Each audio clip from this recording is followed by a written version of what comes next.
Hello. Yeah, I know, it's been a while since I've been here, and I'm sorry, and life kind of got away from me.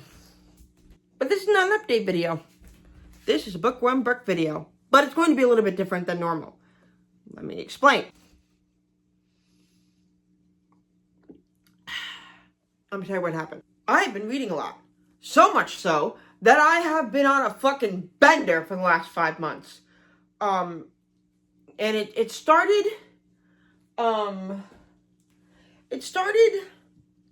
back in the summer, but since we're in the spook season of things, hopefully I will get this posted by Monday, and I'll edit shit, or have it Tuesday, but hopefully next week I will have it done. But, since we're in the spooky season, I decided I would, tell you what I've been reading, and I've been reading a lot of slasher books, and horror books, and spooky fantasy, and I even went into dark romance a little bit. But it's not, like, super spicy. Although I've been told the second book is going to be super spicy, and that terrifies me a little bit. For a point of reference, there will be a upcoming video soon to tell you what my life has been like. Been super boring, so I'm trying to find content to make. So, man. First up, Kingdom of the Wicked series. Oh my god! Holy shit! This book, what the fuck? I must also mention if you're this far into the video, there will be fucking spoilers, because I don't give a flying fuck. You've had your warning, you have the time to leave. Okay. Are they gone? Good. Let's continue, shall we? Holy fucking shit. This book. I have been a fan of James Patterson since I was like 15 years old. When I finished all the Harry Potter books, I jumped, I don't know why, to this. To James Patterson, meaning not this. But, and I've been a huge fan of his. And someone told me to read Carrie Maniscalco too. Apparently they did a collaboration, or it's like a part of James Patterson's company. I don't know. But, oh my god, first of all, the embossing on this is fucking dope. They have a world map, which I fucking dig, which automatically gets me into the story. So the story is about Vittoria and Emilia, twin sisters who are witches in 18th century, like, old-timey Italy. Which automatically, my brain went, oh, family! Literally, their nonna is exactly like mine, with the exception of all, like, the Malvagi shit, but that's neither here nor there. The Malvagi is their demons, their Satan, to say the least. It's been a while. I read this in the beginning of the summer, so please give me a break. Vittoria and Emilia are very, very close, and come to what's it? Hold on. Are Strachey witches. Yeah. I forget, yes. Vittoria is murdered, and so Emilia's on her, trek to find who killed her. So happened to be this one of the 7 princes of fucking hell, and I just have to say, Wrath is a lot like certain boys I dated in college, who, did not understand what things were. I love how how the bonding is to Strachey, which, and like the covens are kept separate apart because of what the Malvagi had done. There's marriages. I don't know if it's a marriage of convenience, but I do know it's a marriage of something. Wrath. Let's discuss Wrath, okay? This dumb motherfucker. I don't even know. Okay. I enjoy him as a person. Using person lightly. And he's one of the 7 princes of hell. Happens to be fucking Wrath. Holy shit. Like, first of all, how the fuck are you gonna... Hold on. There we go. Like, there's so much about this I don't get. And I look at the situation and I'm floored. the grandmother's magic when you, like, in that scene of the house, and she's just like, this is it, I'm dead. There's no longer living. And then Nana comes out of nowhere being okay from the attack. Like, the fuck? How? I've never been so interested in a book in all my goddamn life. Not only that, the art, when you turn to, like, a chapter or two, has this really cool branch detailing. I love a good sprayed edge, and it's not necessarily a sprayed edge, but it's so cool. I enjoy hardcovers more than I do paperback, because I'm accident prone, and I want to keep these for a long time. Now, I think, like, I wish they would do more with these, but the spine is really cool. You know what I mean? All I ask is people who make books, and if the author asks for it, like, this is great, but can the hardback be just as decorative, please? That is my only gripe. It keeps you guessing with everything that's going on. You have a pull for Amelia, and just have this ache of family. And for me, if you're Italian, you're going to relate to this book. There is no maybe you will. No, you're gonna relate. Next on the list, was not expecting. How did I sleep on this? How? This is One of Us is Lying by Karen M. McManus. And I was not expecting this book to be damn fucking good the way it was. Because holy shit. So, story starts off with Bronwyn, Cooper, Addie, and Nate. And Simon Keller, who all go to detention because it's set in modern day times. And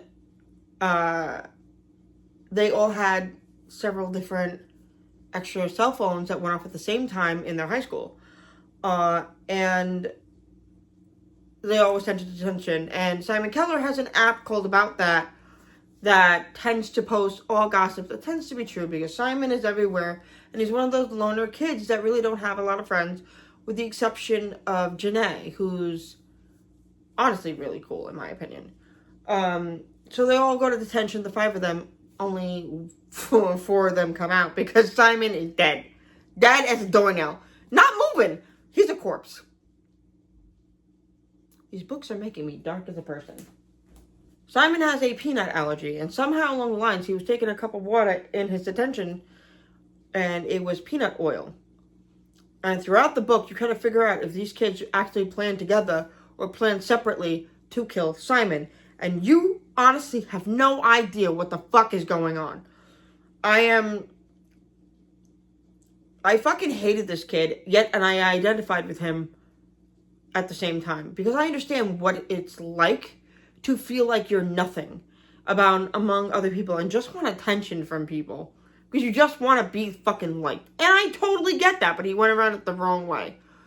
Bronwyn ends up, she's this studious girl and is all about, being honest and wanting to get to Yale, I believe. You'll see something later that I probably was wrong. Someone in the comments, or I will edit it myself, that she ends up cheating on a test so she can get a good grade. Cooper is this all athlete human being and, all American grade A from Mississippi. And, every girl wants him, only find out that he's gay. And Simon has been able to expose a lot of people in the school.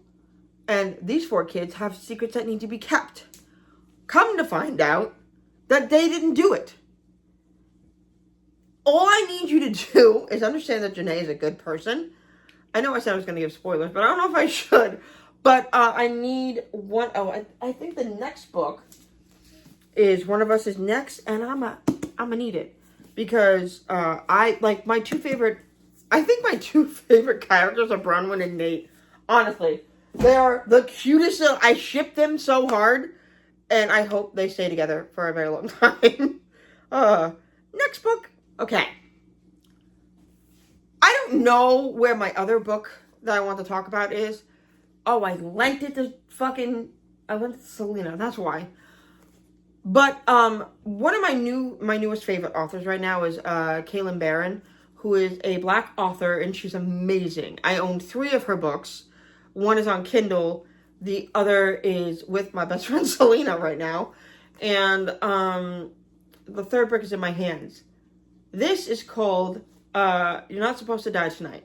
It takes place in modern times.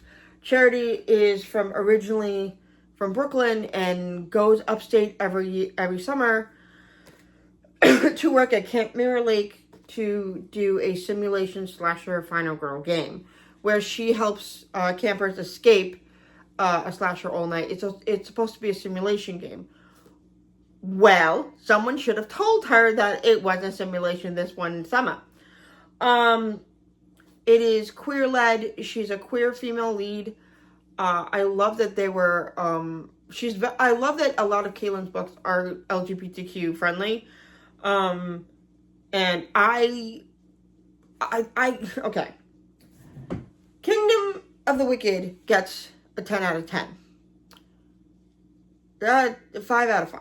I should say, let's be fair. One of Us Lying is a 5 out of 5. This is a 3 out of 5, and let me explain why. It had my heart pounding. There was racing times, there was sexiness a little bit. You know, all the classic, like, Scream things that you love. But for me, there were 2 different murderers involved in this, which was kind of cool. And Kaylin's known for having a little bit of magic in her writing. If you have read this Points and Heart series, you'll understand what I mean. I personally, this is going to be spoiler heavy, because there's no way I'm going to have to explain my situation of this book unless I'm not spoiler heavy. Honestly. So there is the Owl Society that have been offering sacrifices to the owl gods or whatever have you, and it's fucking terrifying. Like, there's a man in an owl suit, there's beady eyes and shit, and, like, it's on this, like, it's in upstate New York. Like, they describe it near, like, Albany, which is kind of nice. So I know where that is because, you know, where I'm from. See this? Yeah. But, the issue I'm having was, I don't think necessarily this needed to be having a magical element. The story itself was so smart and engaging. It would have been easier, in my personal preference, to have just Lamont be the fucking psychopath in the family. That the family owned this fucking camp for years, and people knew that there were murders happening in the 70s because of the Owl Society. But honestly, I didn't care about the Owl Society. I would have much rather engaged with having Lamont's family being the psychopaths. And, you know, at the end of it, the twist was Charity wasn't the final girl. She didn't survive. So I don't know. The pacing was awesome. It's a short book. And I know I sound downtrodden, but, like, honestly, I will suggest anyone to read it. It's just, the ending really got me off too. The same way I was listening to audiobook for Last Girl Standing, but that's a different day for a different book series. I digress. Moving on. This is my most recent read. How to Survive Your Murder by Danielle Valentine. And I have so many things to say. This will be the bulk of this video. So buckle in. I'm going to talk a lot. Rule 1. Never go into the corn maze alone. Rule 2. Nothing good ever happens on Halloween. Rule 3. Never be distracted by a hot bad boy. And Rule 4. Don't die this time. How to Survive Your Murder by Danielle Valentine takes place in modern times, and it follows Allison, who on Halloween night a year before, she witnesses her sister getting murdered by Owen Maddox. Y'all, hi, it's Future G here editing the video. Just to let you know, I'm dumb. It's not Allison, it's Alice. Sorry about that. Who worked at her father's college that her father professed at, and she survived plus 3 other girls, and, you know, she, a year later, has to go to court and wow, my brain is not working right now, to testify against Owen Maddox. Her and her friends were at the same party at this corn maze in the middle of fucking Nebraska, because of course it's fucking Nebraska. Did we learn nothing but from Sidney Prescott? It's 2024, people. Learn from Sidney Prescott. I mentioned that for a reason. She wanted to start a podcast with her friends about originally the podcast was going to be about true crime and how it relates to POC characters. Not POC characters, POC people, and, you know, the do's and don'ts of things. Obviously, Claire, Allison's sister, gets murdered, and she kind of fades away from everybody. Her family, her friends, and her friends, X, Millie, and Eli get the idea to do a podcast. Well, really, X and Millie decide to do the podcast of how to survive your murder. How to survive to be a final girl, which is originally the idea that Allison wanted to post up to, but now it kind of feels disrespectful in a way, and they're doing it in that situation using true crime to explain what to do, what not to do. And personally, I was real pissed when they brought up her sister's fucking murder. Are you insane? As a reader, I am screaming up. I read how my husband screams at the TV during Chopped. I cannot help it. I yell at my own books. They're inanimate objects. They cannot respond to me. I know this. It's just how I operate. It's how I used to read scripts in high school. I take it for what it is. Anyway, long-windedness aside, she is going through school, and she sees a girl who literally could fucking pass for Sidney Prescott from Scream. And she's wearing a shirt about being these people who think that Owen Maddox didn't do it, and it says Final Girl on it. And that she's a Final Girls fan, and they are fangirling over Allison. I swear to God, it's like, if you think about the podcast Serial, how weird it must be for the families that go through that podcast, having people saying they're a fan of the show and going up to these people who have been, you know, through some shit. It does happen, but, you know, I digress. So she gets to the courthouse, she's about to go do the thing, and she goes to the bathroom because her mom is disheveled. Her parents are divorced after everything. And, you know, she goes into the bathroom, and Sidney Prescott fucking follows her in. And they have an argument about how she would really be okay putting away someone who really didn't do it. And she goes, I would give anything to have my sister Claire back in my life. This girl knocks her unconscious on the floor, and all of a sudden she wakes up back a year before, the night Claire was to get murdered. This suddenly went from normal slasher book to fucking Back to the Future element. Fucking what? Come to find out, Sidney Prescott looking fucking person is, she's a fucking angel of death. Has a quota to fill, but she doesn't say that in the beginning. Says she was an angel and she thought she had something to learn. No, she had to fill a fucking quota. She didn't fill the right quota, apparently. I was so, wow. She had Cinderella rules, right? She had until midnight to make sure that she can keep her sister alive, blah, blah, blah. Wesley James Hansen III is her crush. And she, a year after her sister's murder, they had kind of drifted apart. They kind of liked each other. They were getting to know each other. Then all of a sudden, shit happened. They just drifted apart. And now, a year back in time, she's able to have this moment with him and see these things. But she's now thinking, this might be her Billy. Lo and behold, it's not her.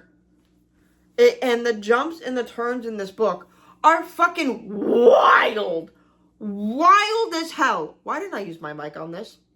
I have a brand new fucking lavalier mic and I forgot to, well, that's for the next fucking video. Anyway, I'm sitting here 20 minutes in not realizing that I could have used something I bought specifically for content creation. But fungal. Getting back on track. The end of this book I'm not going to spoil because I spoiled enough and y'all need to read this book. I will say that I give it a 4 out of 5 because the ending could have been so immaculate had they let the, like, let me have what I want is all I'm going to say. It didn't have that. So, yeah. So what am I reading now, you ask? Na na na na. Legendborn. This is, how I'm describing it to people is dark academia, black Harry Potter, female led. That is the best way I can do this. I'm nearly 50 pages in and I can't put it the fuck down. I was not it rendered me speechless. I'm loving every bit of this, and I'm hoping I can make a Bookworm Book Club video dedicated to this book alone, because my fucking God, I cannot tell you how interesting this is, how funny it is at times. There are some really cool, the same goes to Kaylin Barron. She has some really great funny moments. I laugh every time I read the goddamn book. But there's really cool insight. I stopped. I didn't want to read from my perspective anymore as being a white broad. And I'm kind of over the idea of just reading books again and again from my purview.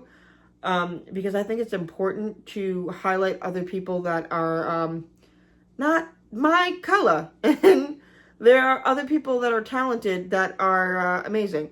Also, I want to piss off J.K. Rowling. Give me just a second. Thank you for indulging me in that segment. Okay, so that is the 4 books that are for spooky season that I'm doing right now. I'm on a hardcore slasher book situation, so if y'all like what I'm reading and you want to suggest more of that nature, please do. Oh, before I forget, hold that thought. Last, I want to talk about a book that is going to be out of my comfort zone. A lot out of my comfort zone.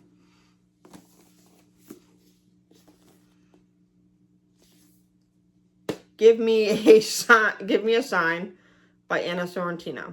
This is a romance book. I support deaf artists, and this is from a deaf writer. I'm trying to expand my horizon, and I have said, if you follow my TikTok, it's the same as my name on here, that I don't like romance books. I didn't believe in love for a very long time. Obviously, now I'm married. And if you follow me on TikTok at all, you saw that I started watching Bridgerton. And while it was, what's it called? Exposure therapy for me. It's been a little bit better because of the trauma I went through with sex and love and all this other shit. It's a long, involved situation. I'll make a video about it if you want me to. But I'm trying to get better, so I'm trying to be less of a judgmental cunt. So I'll let you know how it goes. Those are what I'm reading right now, and what I'm going to read, and what I have read. If you like anything I'm doing, please follow me on TikTok at DeafBird1, at Instagram at DeafBird1. Did I put this inside out? Oh, no, okay. Oh, there's another button in here. What the hell is that for? Fuck it, I'm not adding it. DeafBird1 on TikTok, DeafBird1 at Instagram, Songbird Beauty 23 at Instagram, and the Library in the Birdhouse at Instagram. And that's all the places you can find my butt. Oh, and Lemonade, DeafBird1. Thank you guys so much for being a part of this. I really, really appreciate it. If you have any other ideas of content you want me to make, I am going to try to make some. Because I don't have much of a life right now, but I am starting to have close friends, and after 2.5 years of being here, I'm starting to have really close girlfriends down here. I may make a vlog tomorrow with Lori, so who knows. But, yeah, thanks for watching, and subscribe, and like, and all that happy horse shit. And I'll see you guys, hopefully, in the next video. Love ya. Bye!